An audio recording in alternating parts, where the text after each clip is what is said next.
One example of that, Ambassador Taylor, is that you testified in your prior testimony that you have not had any contact with the President of the United States. Is that correct?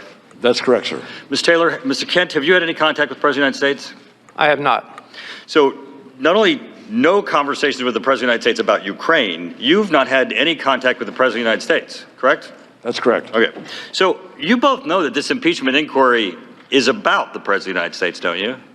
I mean, the man that neither one of you have had any contact with, you're the first up witnesses. I just find that a little amazing that the first up would be two people who've never had any contact with the president himself. Now, Kurt Volker did have contact with the president and contact with the president on Ukraine.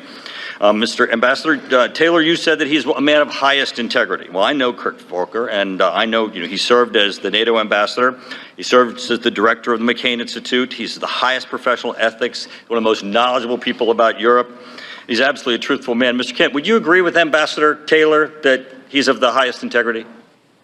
I believe Kurt Volker has served the U.S. as a public servant very well.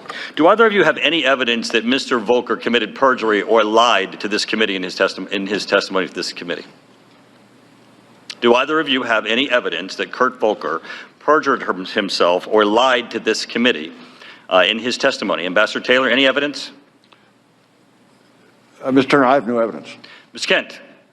I believe Ambassador Volker's deposition was over 400 pages, and I don't have it in front of me, so I can't make a judgment. But you have no evidence that he lied or perjured himself. I have no correct, Mr. basis Kent? to make that judgment, no, Great. sir.